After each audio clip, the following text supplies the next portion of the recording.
What's up guys, Steven here from Wolf and Bear. Today I thought I'd show you how we go about running our backtracks for our live shows, how I route things, how I place things, how we get the audio to our in-ears, what gear we're using for those in-ears, how we get audio to front of house, and all that fun stuff.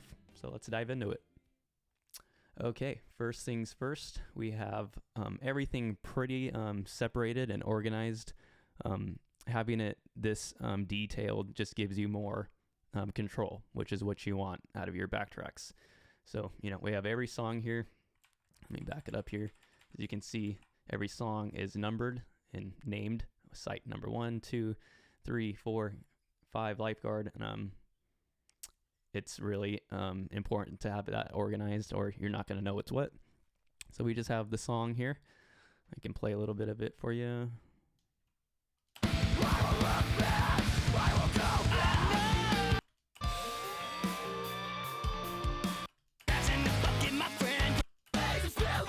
So each song just broken up by themselves.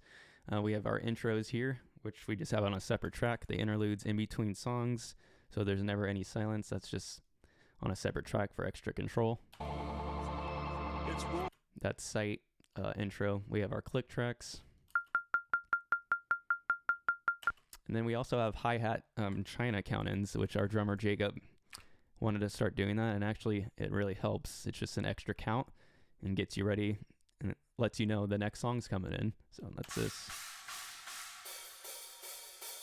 So when you have all that together, it sounds like this.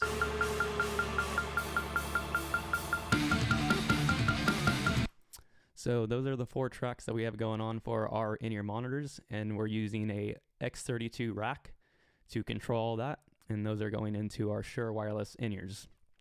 So with the X32, it allows us to mix our own individual mixes of what we want, and we use an app on our iPhone. I think I'm using the MXQ app. You can use different apps, but that's the one we were currently using. You can just control on your iPhone all this, the count-ins and the intros and the songs of how loud you want something. So that's for the in-ears. For front of house, okay. And I also I like putting these into folders like this. You can sum it into a folder. That way, when we're sending stuff to front of house, I can just mute all the channels at once, instead of I used to go one by one and have to mute it. And that's it's just easier to have it in a group, and then you can just mute the whole thing. And then, if we're checking front of house, I can mute our ears so we're not blowing out our ears the whole time. So it just allows for immediate control over that stuff. So for front of house, we're running a Scarlett 18i20 interface, and that interface requires you to run Focusrite control. So if I were to fire this up, I don't have the Focusrite with me right now, but it would fire up. You'd see, your meters here, and then when you have to route these out.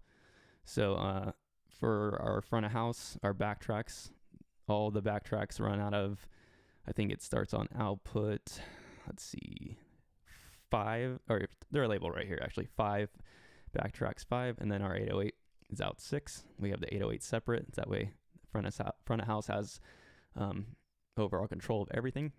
So one thing I forgot to mention was that we do use a XLR splitter.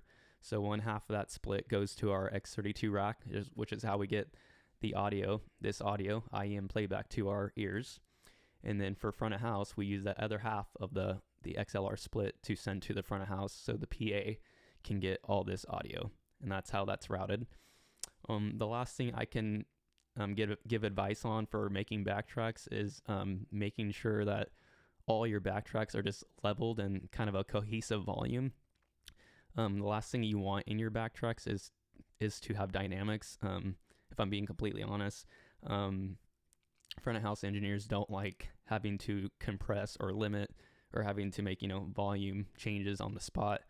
You want to make it as easy as you can on the front of house guy, because most bands don't have their own sound guy. So you're going to be going into venues using the house guy who doesn't know your music. And, he's going to have trouble, already not knowing your music, trying to mix you guys on the spot. So you want to do as much work as you can as far as the leveling. I use automation a lot to just get the leveling right of everything, and then I'll go as far as you can see here in the backtracks. They're pretty the waveforms are pretty stagnant across the board, and I'm limiting those and compressing those and making sure that there's no dynamics, so that it makes it easier on the front of house engineer. So that's about it, guys. That's how Wolf and Bear, that's how we make a session and run a session live. And it works out pretty well for us. I used to handle most of the backtracks by myself. It's a lot of work. I suggest that you do kind of have 2 guys, 3 guys in the band kind of help you work on a session. And that's what we started doing. Louis, our guitar player, started kind of splitting the work with me, because if you're trying to do all this by yourself, import audio, make the clicks, do all that stuff, import the backtracks, you're going to miss something. Something's going to get misplaced. You're not going to hear something, and the other guy, might catch it before you have your show. A part of the vocal in the backtrack is, misplaced. So it does help to have kind of multiple people handling the session to just get the best out of your backtracks. And it's working out pretty well for us. Yeah, that's how we do a Wolf and Bear backtrack session. Thanks for checking this video out, you guys. I hope it answered any questions you might have had on backtracks, how to run them, what gear to use. If you have any questions on any of this stuff, feel free to ask me, and I would be happy to answer any questions that you have.